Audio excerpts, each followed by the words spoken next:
Colton, Griffin, Kenneth, Caden.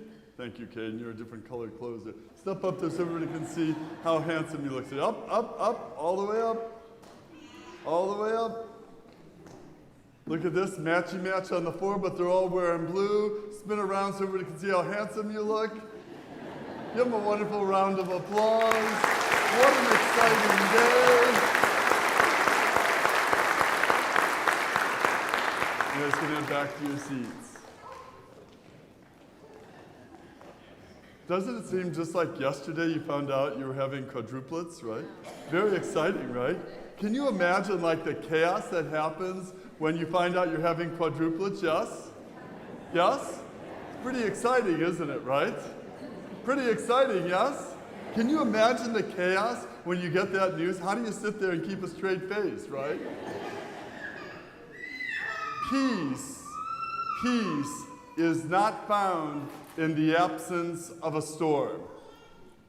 Peace is found in the presence of God. Peace is not found in the absence of a storm. Peace is found in the presence of God.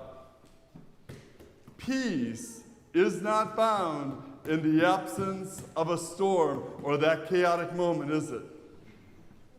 Peace is found where? Where? Where? And that's the promise of the Lord in the gospel today. Peace is not found in the absence of a storm or a challenge or a crisis or stunning news or even the things we watch on TV. Where is peace found? Where is peace found? And that's the promise of the Lord in the gospel. That no matter what we go through on any given day, for ourselves, for our families, for our world, peace is not the absence of a storm. Peace is found where? In the presence of God. Where do you find God? Certainly here, in the second reading, on top of a mountain. Where do you find God? And you really need to make sure you keep looking every day for God. Why? Because when you can find God, you can find peace. Secondly, what are the storms that you need to bring to the Lord?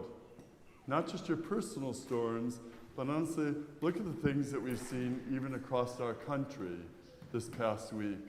Think about the senseless violence that went on in Buffalo a week ago, among so many other examples. We need to bring those storms, all of them, we need to bring them to the Lord. And thirdly, we need to change the narrative. So think how much time and energy we spend talking about focusing on the storm. Will that ever bring us peace? What will bring us peace? The presence of God. So how do we spend even more time talking about the presence of God? Where God is at in our lives, where God is at in each moment, where God is at in all of our struggles. Because focusing all the energy on the storm isn't going to take away the storm. What's going to bring us peace? The presence of God. Peace is not found in the absence of a storm. Peace is found where? In the presence of God. Where do you find God? And if you can't find God, then get yourself in your car and come here, because we know that God is always here in God's house. Amen?